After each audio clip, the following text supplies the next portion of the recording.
Hey guys, what's crack-a-lackin'? Hope everybody's doing good. Yeah, so, we got some stuff going on we're going to talk about real quick. Give me 1 second here, guys. I'm trying to shorten the intro stuff. I think I'm taking too long for that, and I think people are probably not liking it. Now, I don't like very long intros either, so I don't want to waste your guys' time on something like that. But I got one more thing here to do real quick, and then we'll get going here. But yeah, so thanks guys for everything that you've been doing, all the support you guys have been giving me, and this community all together. The channel is yeah, you guys are just awesome. So but yeah, so please like the video, or don't like it, just click one or the other. And please send out just share it out if you would. That would be awesome. I would really truly appreciate it, and as always I do. But yeah, so we're going to talk about this, and then we're going to, at the end of this, we're going to talk about a time for me to stream every day. So we'll talk about that a little bit as we get going here. But yeah, so let me pull up my chat so I can see you guys just for a second here. I do want to make sure that my audio and stuff is fine. If it's not, obviously, hopefully you guys tell me. Yesterday, I do apologize, guys, for that. I didn't realize the fan was like all of that, and I went back and watched it after somebody said they heard a fan in the background, and yeah, it was pretty there. Let's put it that way. So, are we 5 for 5, guys? If everybody can give me a 5 for 5 here. Are we good? Okay, do you guys hear any kind of background fan noise or anything like that? If you do, let me know, and I will address that. Okay, so, what do we got going on? Well, we've got us a Sunspot super group. And it's actually pretty rare. I mean, I ain't gonna say it's completely rare, but it definitely is something to something to see. So I'm sorry guys, hold on 1 second here. Man, okay, hold on 1 minute. I got a technical problem here in the background. Hold on 1 second, guys. Sorry about that. I just need to go in a different way here. Okay, there we go. All right, so let's do it, guys. Now, so I'm going to skip all the hey, Ilea, good to see you. Hey, Miss V, Stephanie, Trish. So I'm going to go ahead and just jump into it, guys. I feel like I'm wasting too much time at the beginning of my videos. I really do. I really feel like that. So I'm going to try to change that. And we'll talk more about that also at the end. So let me get through the space weather here. And as you can see, guys, the supergroup is over here. It's just a massive amount of sunspots in one area. And it's in the danger zone. What is the danger zone? Now, obviously, when you make a thumbnail and a title, you're trying to grab new viewers, right? So it's got to be a little bit, just in your face, just state exactly what it is, and that's what I did. So I want everybody to understand that, because everybody that watches me every day, they know that I don't really like using those words like danger and, apocalyptic and end of the world type of stuff. I don't like doing that because I just, for what I do, it doesn't add anything, right? It isn't, it just isn't necessary for what I do. There are times that needs to be said, and quite a few times, okay, when you're talking about certain subjects.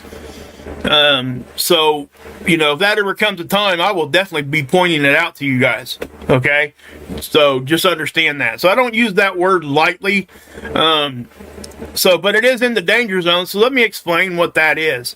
When you got a sunspot over here, and I guess the best way to show you would probably be just to go over here and come down here. Man, that's not giving me what I want either. Give me 1 second. Okay, I know what I can do. I just forgot about pulling this model up. This is the NASA CME tracker model, but I use it for other reasons also. Okay?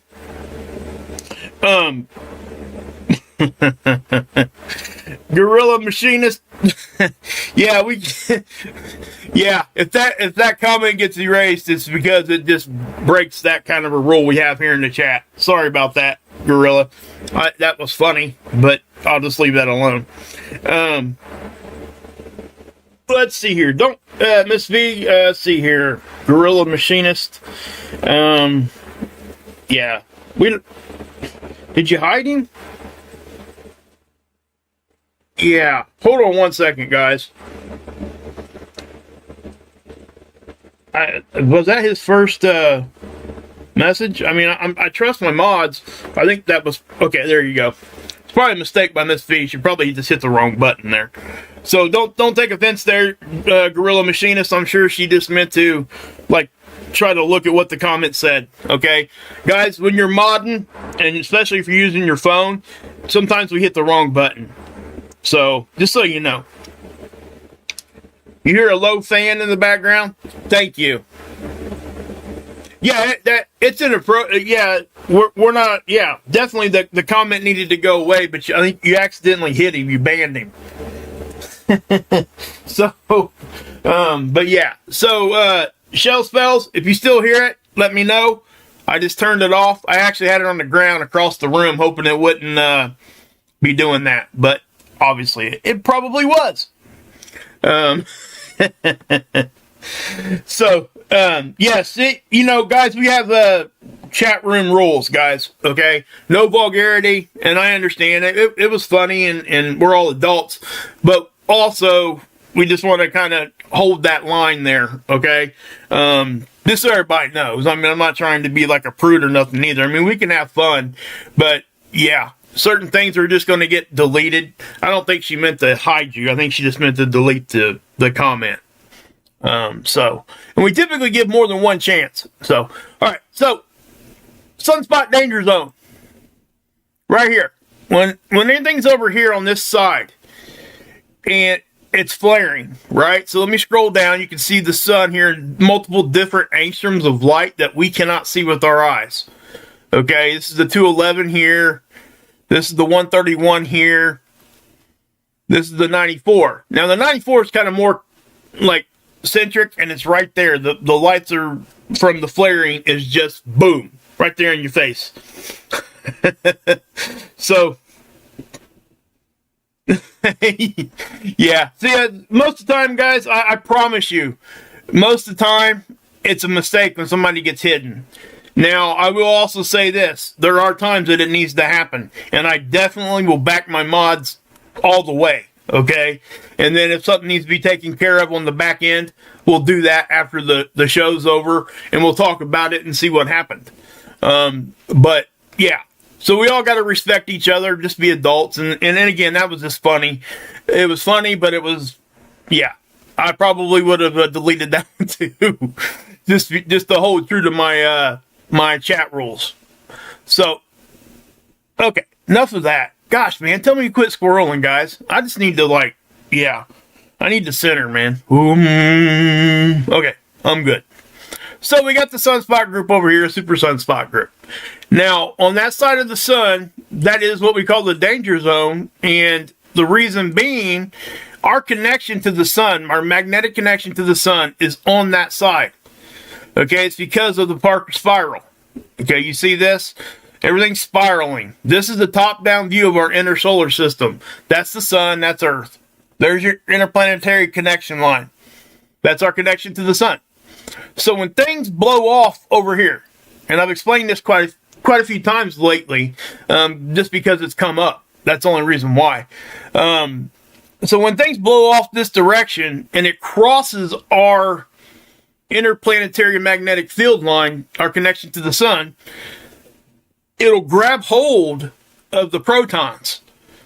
And because it's magnetics, it travels by magnetic energy. You got positive, negative, and that's how it travels. So when it crosses over that line, it couples.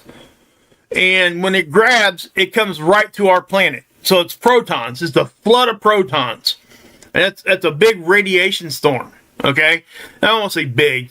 It's a radiation storm. Okay? And it don't always happen. Matter of fact, it doesn't happen as often as it doesn't happen. Right?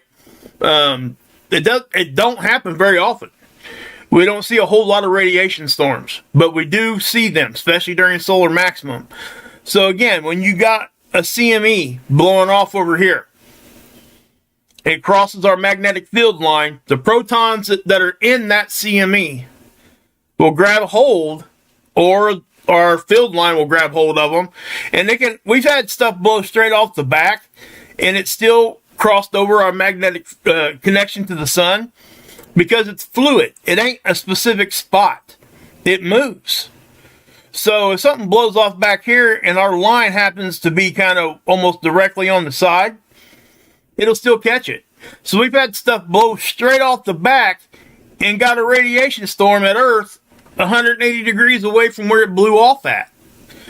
And I know that's kind of hard for people to understand, but always consider magnetics, okay?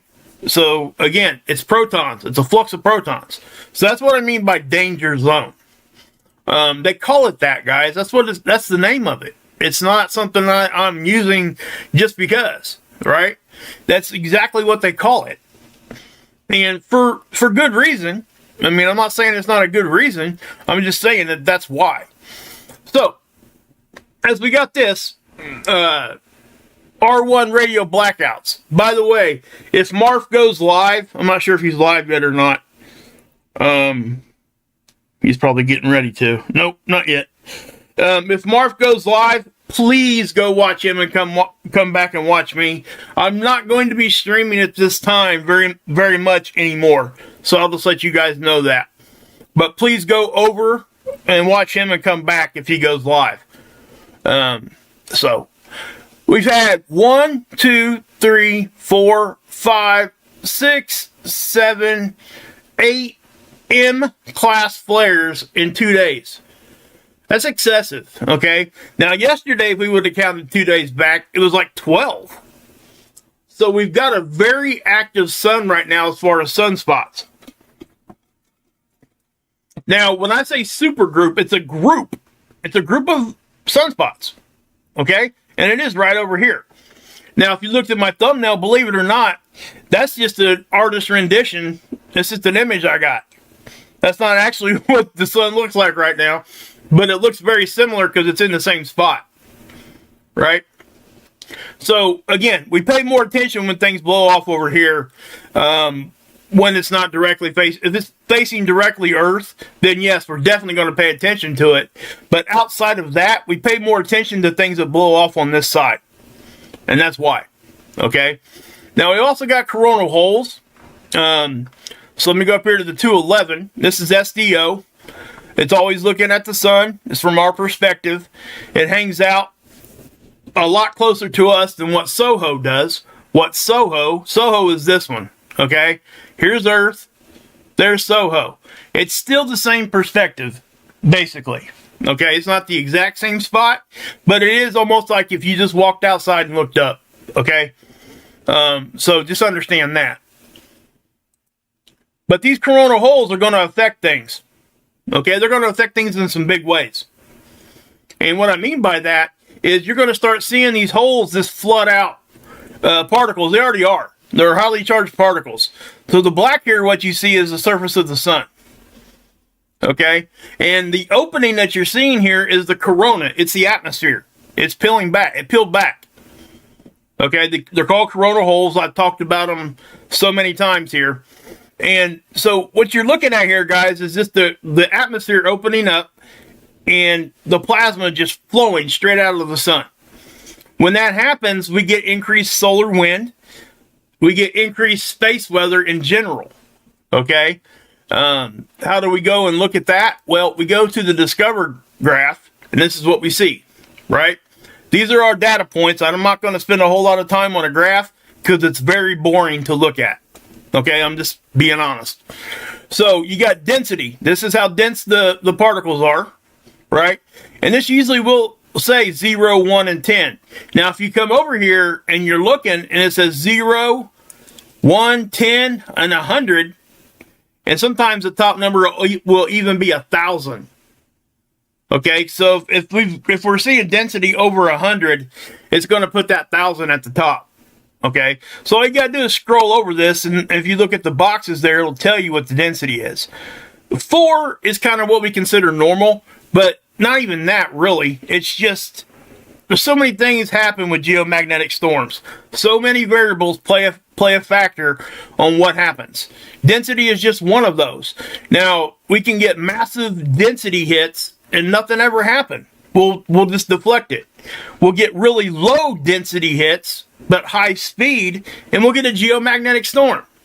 So, I mean, and most of it does pivot on up here. This is the BZ. This is the magnetic orientation of our magnetic field, okay? So the BZ, we look for -6. And it'll actually shade purple here, over here on Discover, if it gets to -6. Why -6? Well, it just puts us in a magnetic position that we can couple with all the space weather that's coming, and our system just accepts it instead of trying to deflect it. So if we were in the positive, it has an opposite effect. It actually kind of deflects it better. So that's why we look for -6 or further negative. Okay? Now, right now, density is just not that big of a deal. Neither is speed. This is kilometers per second. 3 to 500 is what we consider normal. We're not even at the high end of normal. Matter of fact, we're pretty low, especially for solar maximum. Okay? So, with that being said, space weather conditions right now, very, very, very nominal, very quiet. Okay? But what I want to point out, all these flares, the majority of these flares produce CMEs also. But a lot of those CMEs have already missed Earth. Or they're going to miss Earth anyway. We've had multiple CMEs this past week. They just weren't coming our direction. And most of them went south of Earth. Okay? And I'll be able to show you that here in a minute. But this is NOAA's official forecast. And you can see on the 26th here, well, matter of fact, here in about a day, they're talking about midday tomorrow, a 4.3 on the KP. That's really close to a geomagnetic storm. If it gets to 5 on the KP, that's a G1 storm. So I do think we have a significant chance of getting at least a low-level geomagnetic storm here in the next day or two. And it may even be more than that. This is why I nowcast, and this is why I don't just, try to forecast out 25 days. I'm not trying to grab the Farmer's Almanac and try to tell you how my plants are going to grow and what kind of weather the worm predicted on the tree. You know what I mean? So what I'm trying to say is, I'm nowcasting. I'm not going to try to forecast nothing. I might go out 1 or 2 days because I'm pretty confident in that. But anything past that, I won't touch. Most of the time, me personally, I'm wrong when I go further than that. And I've also noticed that most people are wrong when they go further than 2 days out. Okay? NOAA is wrong a lot of the time. NASA's wrong a lot of the time with the forecasting. Okay? And it's not, I'm not putting fault on anybody. It's a very hard thing to forecast. Especially during solar maximum when you have all these other conditions happening all at the same time. Okay? The coronal holes. That coronal hole stream is magnetics also, right? It's charged gas. It's plasma. So it has a charge. Magnetic. So if the CME blows off anywhere near, these solar wind streams, and they have opposite polarities of each other, they're going to draw to each other, and it'll pull the CME one direction or the other. And if they have mainly opposite polarities, it'll push it away. So it actually helps steer these CMEs. Okay, so that's something we have to keep in mind. And when we get the coronal holes, we oftentimes do see CMEs come right out of them, like right off to the side here. Okay, you know, coronal mass ejection means coronal, right? That's the corona of the sun, the atmosphere. So that's what's erupting. It's not the surface. Okay, so I want people to understand that. So when the surface is exposed, that's a coronal hole stream. So just understand that. So you're not seeing a hole in the sun. You're seeing the surface when you look at the black image here. Okay. So let me just kind of play these for you just to give you an idea. This is the 171, and you can see how this thing is just, it's firing a bunch of flares. Okay. And we wouldn't expect anything less from a group like this. Okay. Now I understand that the corona here is most definitely very, very visible on this particular angstrom of light, 171. We can't see this with our eyes. They put a filter on it, and then they assign it a color. Okay? They could make this any color they wanted. But they chose this, and it's cool. It looks pretty good, in my opinion. Why do we look at different ones? Because we can see different gases. So it lets us get a better idea in detail visually what's happening. Okay, so when we see that kind of thing, it gives us a better understanding of what's going on, you know. So I would just say that. So I'm gonna stop here just for 1 second, guys. Give me a roll call in there if you guys could. I would really appreciate it. I'd like to see where you guys are from. Thanks, guys, to all the memberships. Anybody stepping up and becoming a member, I'm going to be doing a members only stream probably either tomorrow or the next day, and I'll talk more about that at the end. But I'd like to see where you guys are from. And one of the key things right now, guys, please come back to the video and leave a comment after this is all posted and done. I don't care if you just put an emoji in there and hit send. Hey Daniel, good to see you, bud. Hey Art, hey Paula. The beam before Yellowstone swarm, radar. Interesting, seeking truth. You like purple? Purple's my favorite color, Gorilla. 100%. So if you guys see East Coast Australia, all right, I love my Aussies. Hey, just because you said that, MJ, here we go. Let me show you something. This is an Australian magnetosphere model. Check it out. This is the same thing as this model here. Okay, it's giving you the same thing. It's just visually different, and I've talked about that ad nauseum. Really, this one I particularly like this one better because it's simple. You get the density, like I've already showed you. You get the wind speed. You also get the BZ, which is what we look for, the -6. This is the bow shock. That's the point where space weather hits our magnetic field. It's the initial point of contact. That will bounce around like a tuning fork. Okay? It just does. We're always getting hit. That bow shock doesn't go away. Sometimes on these models, it'll be off of the screen, but it's not gone. See how it's doing that right there? When we get low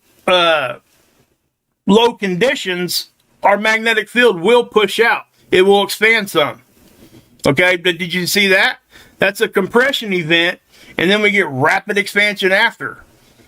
So it's like your uncle holding your head back with a straight arm while you're trying to wrestle him, right, when you were a kid, and then he just steps out of the way and lets you fall. That's exactly what happens with our bow shock. Eventually, we're going to win that, and it's going to push out forward. Okay? So that, you know, that's just what it is. Now, let's go here to seeds, and we've had some CMEs. So I'm going to show you guys a few of the CMEs here the past day or two, and I do think that this one here, I think I showed you guys this one yesterday, the beginning of it. I just didn't have a whole lot of data to share with you, but it does look like it could have an Earth-directed component. We got a partial halo. Okay, so a halo is when you see the energy poke around this disk. Okay, it just simply looks like a halo. That's why they call it that. That's a physical disk on the camera. So when we see it poke around that, all we can tell is it's either coming right at us or it's going out off the backside. We don't know because we can't see behind it. The surface of the sun is this white circle, not the edge of the occulter disk. The occulter disk is there to block the main light of the sun so the camera can even get an image. All right, that's why that's there. So that was the one that happened yesterday, and that came from that supergroup.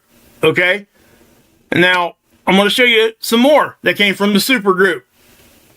Okay, but this one is a little bit more intense, I'll say.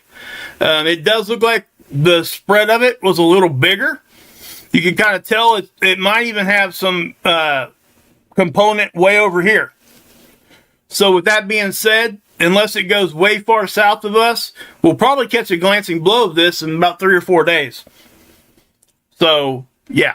Now, let me go ahead and show you the last image there. This is a CME tracker. This is what this thing is. So if it thinks it sees a CME, it will start to record it. Hey, Genius by Birth. Well, thank you for doing all that you do to support. I'm not even kidding.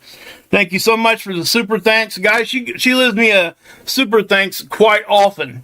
And you can do that when you go to the comment section after the video's over. It's just like doing a super chat, but it's called a super thanks. So, hey Butterfly, good to see you guys. Randy, what's up? Miss V's in the house. She's been here a long time. Miss V's the OG right here, baby. Her and Christian and everybody. Hilly. I don't know if Hilly's here or not. But, again, guys, if you do have a membership, if you were gifted one, it's probably going to prompt you to see if you want to re-up here very shortly. And that's why you see some of the Kool-Aid faces turning green. That means they're going into their second month of memberships. And I really do. My family appreciates it so much. It's such a blessing to us. You guys really just don't have a clue when it comes to how much it's really blessing us. So thank you. But back to this. So I'm not sure if you guys noticed or not, but I am trying to just stop once or twice throughout the video and address the chat. And I'm trying to just stick to the space weather, at least here at the beginning. I'm getting better at it, but I'm going to get perfect at it. I promise. I'm just finding my groove. We're going to get this, and I'm going to make it the best that I can make it. And thank you guys for trusting me and being here and supporting all that you do. It's awesome. Well, thank you for the gifted memberships. Thanks. I didn't mean for you to... Anyway, but thank you. That's awesome. Thank you so much. Oh, man, my battery's running low on my other laptop. Okay, well, we're going to... All right, we'll do it that way. That works.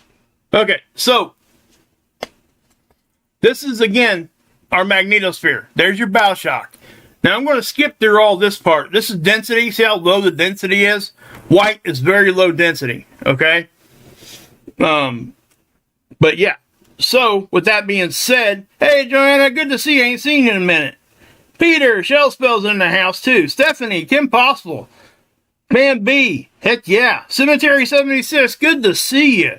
Ain't seen you in a minute. Seventh Dimension. You're right, Seventh. I will say that. I don't think I can become perfect in anything. But what I will say is I'm going to get as close as I can. I'm the guy that's going to sit here and tell you that the second you think you know everything about a subject is the second you stop learning. And that's a mistake for everybody. So I'll just put it to you that I say that quite often, actually. Here to 2024. Hey, don't worry about that. Seriously, don't feel like anybody's ever obligated to do anything like that. So don't feel obligated at all. It's never. We just mention it so everybody knows that it's there. Sometimes people just need to know that it's there, or they just need reminded. And I mentioned the memberships because they are rolling over right now. So you're probably going to be prompted. That's the only reason why I'm mentioning it. But anyway, you see the pressure. Guys, you guys remember what I said about a week ago? It's been a long time since I've been able to show you one that looks like this. There's absolutely no magnetic pressure at all. At least that this model's picking up. Okay, so we're going to start the model run, and we're going to see if it shows anything at all. It might. Yep. So you see a little bit, but this will do this, especially when the density is really low and the speed is slow. Okay, so that's what we're seeing. Now, is that good or bad? Well, to be honest with you guys, it's kind of in the middle. It could be an issue, or it could not. It just depends on what's going on. When we get real low geomagnetic activity, we start seeing cosmic rays get in more. Not from the sun, but from everywhere else. We're already getting stuff from the sun. We're taking in consideration that already.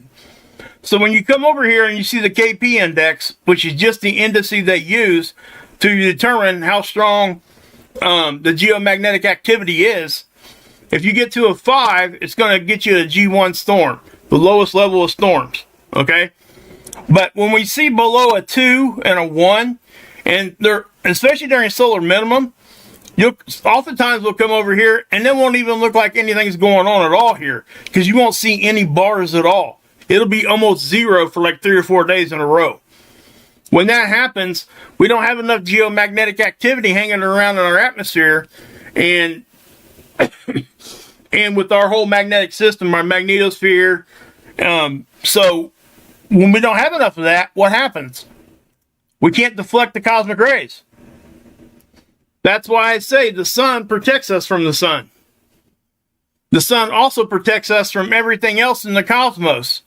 Just like we have a magnetosphere, the sun has a heliosphere. Okay? So when I'm showing you this, you can kind of picture that with the sun. But the sun is going out in all directions. It's protecting everything it can. Our magnetosphere is being hit from weather from the sun, so ours actually has a tail, a magnetosphere tail, as it drags that way. The heliosphere does a little bit. It's not perfectly like like a circle, but it does continue to stretch out. And obviously, the further away from the sun you get, the less protection that you do have. So understand that. Even though the sun affects us with flares and CMEs, it's protecting us from everything else. Believe it or not, guys, Jupiter and the sun is actually what protects most of us, for our planet, from getting smoked with asteroids and comets. If Jupiter wasn't there, any of the gas giants, they got such a gravitational influence on stuff like that, they eat them up before they get here. And that's a great thing. So, yeah. Okay. Now, the geoelectric field, we're not going to see much here either. This is the geoelectric field at the surface. It's their attempt to give us a model that will show geomagnetism, space weather, effect on unnatural electrical components. Wires, switches, batteries, anything not naturally there. Okay? So if I come over and again, we're not going to see nothing here. There's not much moving. Okay, it may not even, here it goes, it's loading now. And you're going to see some. Now, why are they using this one? Why have I been showing you guys this one for over a year now? And a lot of people are just now understanding that this model's here. I've been showing it to you guys for over a year. And if you remember, and probably longer than that, because I was showing it to you before Canada was even on this thing. They've actually got with Natural Resources of Canada, all these agencies are working together to try to bridge a gap to try to help use space weather to forecast seismic activity. That's why they say they're doing this, okay? And yes, we know that seismic activity definitely is being affected by space weather. Whenever, and I don't know the whole physics behind everything. I don't understand it completely. Go check out Ron over at Emergency Management Associates. He understands this more. Check out everybody that reports on earthquakes. But when we get a coronal hole facing Earth, most people will just come out and just tell you, hey, earthquake watch. because it does. We oftentimes see a lot of seismic activity when we have coronal holes facing us. So just understand that. Any kind of CME hit, flaring, all that stuff. Energy in a system at some point means energy out. Hey, Mary, good to see you. So always remember that, okay? That is a very basic physics concept. Energy in, energy out. Energy in, energy out. Energy's always trying to find that neutral position. We could talk about electricity. We could talk about water. What's water and electricity do? They find the path of least resistance because they're searching for neutral. They want to be stable and not excited. It's just how things work. So that's what I'm kind of saying there. Now, again, this CME here, I think that we don't have enough data for me to like just tell you straight up what could happen here. But I do think that what the heck did I do there?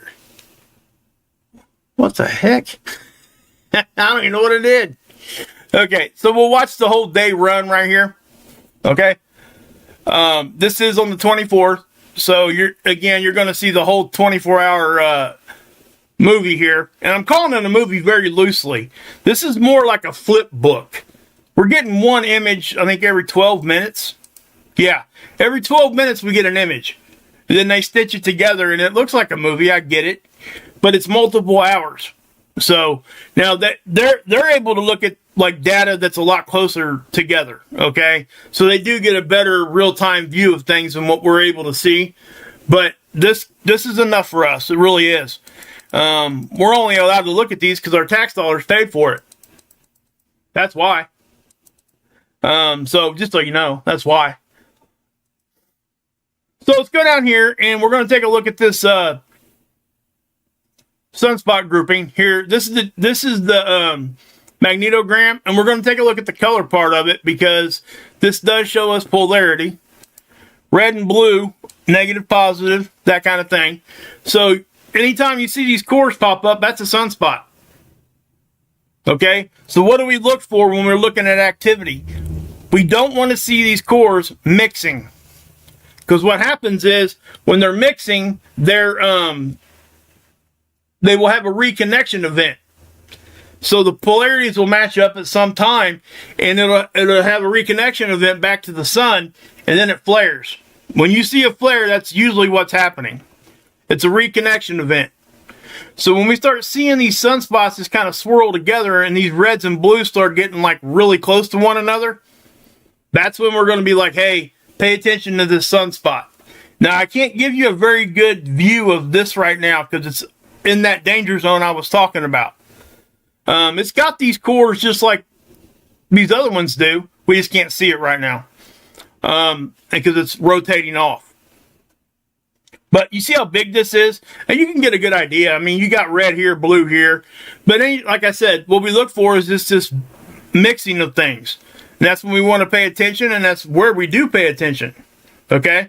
Because we have to. If we don't, that's a mistake. So let me back that off a little bit. And we'll take it back here. Now, the one over here to the right is just a black and white version of that. Okay? It just gives you a contrast. Just another visual to look at. You can decipher certain other things with this that you can't with this one, and vice versa. I'm not going to go into detail what all that is, but and also, we talk about solar minimum and maximum a lot, right? That's why I leave these up on the right. You see this in almost every one of my live streams. This is solar minimum. This is 2020. That's what the sun looked like in 2020. Okay, so if we scroll up, look at the difference. You don't see much. Well, this one is in 2020. I use that for something different. But check out this one. I mean, there are no sunspots here at all. And that is how we measure where we're at in the cycle. Okay? So when we have a magnetic pole flip, that's when the sun cycle changes. And that's when the sunspots reset. Because what's happening just to give you a brief, because I'm talking about sunspots, I want to give you guys an understanding of what and how those things come about. Okay, so at the beginning of a sun cycle, or when it does its flip or whatever, you can look at this like a bar magnet, just like here on Earth, positive, negative, right? And it's straight up and down vertical. Imaginary line right through the middle. Okay? But what's different between us and the sun is the sun is not a rock. We are. So the equatorial regions of the sun, they rotate faster than the polar regions. So if you can kind of visualize the magnetics right here, and as time goes on, what happens? Because the poles are moving slower and the equator is moving faster, those magnetic lines start doing this. Okay? And then they get more dramatic. And then before you know it, it's almost horizontal. Okay? That's why you see the sunspots migrate towards the equator. You know, about a year ago, these sunspots were hanging up right here. They've moved. They're getting really close to the equatorial regions. And then we'll have that termination event, which is basically the pole flip on the sun. Everything resets, and then we're talking about a new sun cycle. Okay? And then the sunspots will start showing up here again. So on that magnetic connection line, we'll get kinks, right? And that'll poke through the surface. What is that? That's a sunspot. That's what that is. So it's a very basic, simple way to explain that. And I have to thank Tammy Scove for that, because she explained that pretty much just like I did. She did it a lot better than what I just did. But what I will say, I learned that from her. And so please go check her out. Dr. Tammy Scove. Great channel. It's free college, guys, at a level that you guys can understand and that I can understand. This old hillbilly with a red neck can understand that stuff, because she doesn't like try to use a whole bunch of word salad unless she absolutely has to. I mean, she even uses slinkies and things like that to give you guys visuals. So, I mean, if that doesn't tell you that, hey, we're down to earth here, you know what I mean? Hey, come watch, because you can understand this. I don't care what anybody's age is. I don't care what anybody's gender, where they came from. Don't even care. Everybody can understand space weather at a basic level. And that's why I don't throw word salad at you. I understand, and I know the vocabulary, okay? I just choose not to use it because it doesn't teach anybody anything. It doesn't give anybody any extra understanding. So I don't do that. And I appreciate that, because Tamitha doesn't do that either unless she has to. And that's why I always give her a shout out, because, I mean, yeah. I've learned so much from watching her and multiple others, guys, okay? So I watch everybody, even if they're jerks. I don't care. I'll watch their info and I just leave the rest of it out, and then whatever, right? They can be jerks. I don't care. They're not talking to me directly. And if they are, I just leave. So, anyway, let's go here. Okay. So, and speaking of doctors, Dr. Tony Phillips, he does a great job with this website, guys. This is his website, spaceweather.com. Always in my description box, okay, guys? Always there. Hey, Renee, good to see you. Trinity, what's up, girl? You were just live, weren't you? I'm pretty sure you were. When I was looking to see if Marth was live, I think I seen you were live at the same time. I had already pushed go on mine before I'd even seen. So I'm sorry, girl. Well, thank you. I appreciate that, Trinity. You don't need to do that. We're good. We're good. We're good. Thank you, though. I really do appreciate that. Okay, so let's take a look at the sunspots. Let's count them. 1, 2, 3, 4, 5, 6, 7, 8, 9, 10, 11, 12, 13, 14, 15. Okay? Again, this is the supergroup. And it is in that danger zone sector. Okay? So if we start seeing a bunch more flaring, this thing is still flaring. Okay?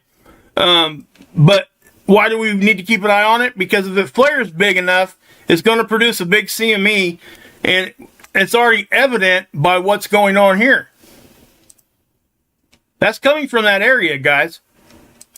So at any time, that thing could blow. At any time. So if it does, we could end up with a radiation storm and all the above, right? But back to Dr. Tony Phillips' side over here, spaceweather.com. Go showing some love. I mean, he's talking about the supergroup here too. It just won't quit flaring. And it's because there's so many cores so close to one another. What's he saying here? No, well, he basically just agreed with me there. Geomagnetic storm watch. Okay? That's basically what I said to you guys a little earlier on the stream. There's a chance of a G1 storm later this week. What do you say here? See? He's talking about all the other CMEs that happened prior, and most of them kind of missed. They just weren't coming at us, that's all. They weren't huge ones anyway, but, you know, a CME is a CME. He also does this over here. This is a fireball report. There's been 9 today. We were in a meteor shower too. I can't remember which meteor shower it was. It's the same one we always get this time of year. It's basically it's a debris field from an old comet, and Earth passes through it. Which one was that? Lyrid? It might be the Lyrid meteor shower. Okay, but that's what we're looking at there. And when we see those meteor showers, when we start going through those, especially ones we're expecting, if you come down here, this is a near-Earth asteroid detector, okay? It sees meteorites, too. When it's discovered, when they first see it, they put the year in front of it when they found it. If you guys scroll down through here, most of these are going to say 2024. Most of these are not discovered until they're almost here. And there's a lot of reasons for that, but in my opinion, one of the biggest reasons is the size of them. They're small. Okay, and to steal a line from Armageddon, you know, Billy Bob Thornton, what did he say? Begging you, he said, begging your pardon, Mr. President, but it's a big ass sky. Ain't that, wasn't that the line? But that's true. How can we see everything? We can't expect that, guys. But when we see big ones, that's when we need to be paying attention. So, diameter over here, this is the size of them. Now, as you're looking at these, they measure these in distance, and they use lunar distance, the distance between us and the moon. That's what LD is. So this one here at the top, it was 29 meters in diameter, or just 29 meters in size. But you would have to travel to the moon 19 times to be where it's at. That's how far it missed us. Okay? Now, I know we just said it's near Earth. Now, listen, when we're talking about that, you have to take in consideration how big space is, and in the grand scheme of things. That is close for when you take that in consideration. But, look at this, 0.8. Okay, so this particular one was only 5 meters diameter. Okay?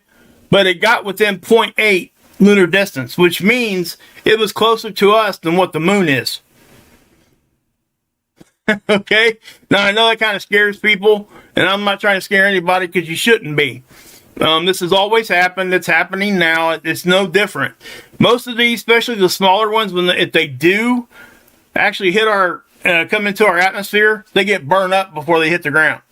A lot of them will just skip right off and keep going. And you'll see the little streak across the sky, and that's all you see. We're done with it, right? But there are bigger ones out there that we need to pay attention to because, it's just what's going on. Because you go down through here and look, there's one here that's 314. Look what year it was discovered, though. 2022. They've known about this one for 2 years. Why? Because it's big. It's a big one. So, yeah. Okay. I don't think I have much more for you guys. You guys got any questions? Give me check out them. There you go, Full of Hope. Good to see you. Hey, everybody. Good to see everybody. If you guys got any questions, fire them in there to me. But I am going to hammer down a time, guys, this week. I'm going to be putting up a poll, so please listen to me. I want to put a couple time suggestions out there, and that'll be the time that I want you guys to vote for me if you could. That'll be the time that I'm going to try to live stream every day. Hey, Shell Spells. Hey, there's Genius's sloth emoji. Love it. Yeah, exactly, Gorilla. That 5 meter one, it would just vaporize. It won't hit. You're welcome, Carol. Hey, Tammy. Nope, no questions. That's my internet mama right there. Vicky, what's going on? Yeah. Late at work? Yeah. You have a question? What's your question, Christopher? Let me know. But, guys, again, please vote on that. Hey, Seventh, good to see you, bud. What did the alien say to the cat? Take me to to your litter. Love it, man. That one's getting pinned. Come back and leave one in the comment section for me, brother. Guys, if you guys don't know, I pin his joke every video. Okay, cool. Cool, Seven. Good to see you. Hey, Shells, what's up? I think I might have said hi to you already. I think I said hi to Danielle. Full Hope, 5G, everybody else is gifted memberships. Genius. Hey, Ron, if you guys can hear me now, yeah. What is your take on solar cycles swiping every 11 years, and should we be worried for new one? Also, what size is Planet Killer? When you say Planet Killer, you're probably asking like asteroid size. I wouldn't know like any kind. There's so many variables when we're talking about something actually like a big rock hitting our planet. I don't know the specifics on that. I'm sure there's so many things that we'd have to take in consideration no matter how big it was. Speed, the shape of it, what it's made out of, all those kinds of things. Now to your other question, yeah, the solar cycle does. I mean, it does. About every 11, it's not exactly 11 years, okay? It's not a date that's set. What they're doing now, they actually will wait for us to be into the next solar cycle before they will officially say we went into the next solar cycle. They'll backdate it, okay? And the reason why is because they need to make sure that we are in that. Hey, Ricky, in the next solar cycle. Now, I know everybody's talking about grand solar minimum and all those things involved. I really don't have much of an opinion on that, just to be honest. I think that if that does happen, hey, Enigma, good to see you. Thank you for being such a great member. Guys, you guys just floor me with the way you guys are just generous. Love it. Yeah, it's roughly about every 12 years, Pamela. It is, in my opinion, that's what I've seen. Oh, daggone it. My computer just went off. All right. But we'll deal with that later. My computer died. My other one. Okay, so. All right. Hopefully that helped. But guys, something else I'm kicking around. I want to do a call-in show, and I will be. Okay, just so you know, I'll be doing that. Probably this coming week, maybe the following week. I'm getting things set up on that end of it. I want to take a few calls. It's not going to be a massive amount of calls. I'm a one-man show here, guys. I don't have any help at all as far as doing the technical stuff. You know, the mods do a great job taking care of my chat. That's why I don't have to worry about all that. And it lets me just focus on this. And even when I'm focused, sometimes I squirrel. So, but I do want to start doing some call-ins so we can have like questions like that. If you guys are members, it's their wages. Why did we lose? Your membership probably ran out, Ricky. That's why. You have to, there's a re-up, I think. If you didn't get, if you, so I think it prompts you and asks you if you want to renew. If not, you have to do it yourself, I guess. I'm not sure if you actually joined or somebody gifted. There's been so many gifted ones this past month. I would imagine some of that's getting missed, is what I'm saying. But that would be why, Ricky. Just go in there and check and see if you're. I can check after the stream and I'll let you know. But if you don't have a face at all, that means that you're currently not a member. But yeah, don't feel like you have to either, Ricky. Guys, I wish I could just say, hey, this person gets it, this, and this. I can't do that. It won't let me. I can't gift anybody a specific membership. The system will not let us do that. It chooses for us. And how it chooses it looks for the most active person in the chat when the membership is gifted. So, yeah, you probably have to get on your computer, Ricky. I think you got an Apple. I bet you do. I bet you got an Apple phone, iPhone. Might be why. Yeah, so if you get on a PC, you could probably do it. Yeah, that's why, Ricky. I'm sorry. I wish I could help you with that. You've been here so long, it just seems wrong that you can't just, you know what I mean? I'm sorry. That makes me feel bad. I'm sorry.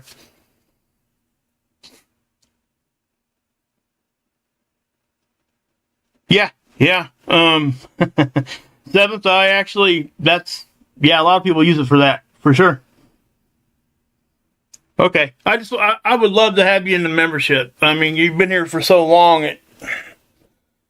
Yeah. Okay. But I love all you guys. I am going to go ahead and pop off, guys. Look for that poll. Please vote. It will be a time in the evening sometime. And I'm probably, like I said before, if anything else is going on outside of my scheduled time to go live, I will do a small show, okay? It may even be a longer one. I don't know. But at the end of the day, I'm not going to let information not be told to you guys, okay? So just always remember that. That's not going to affect anything. But I want to hammer down a time, that way we don't have to rely on notifications. If everybody knows I'm going to be here at this time, you just know I'm already there. So you don't, the notification's nice to remind you, but if you know I'm going live, say at 8 o'clock or something like that, then you know if you come over here and click, I'm going to be here. You know what I mean? All right, guys. Good night, guys. I'll see you guys tomorrow. Members, please click that bell. Subscribers, please click that bell. Hit all notifications. And we'll keep this ball rolling, guys. Love all you guys. God bless. Yahusha saves. And you can drink this Kool-Aid.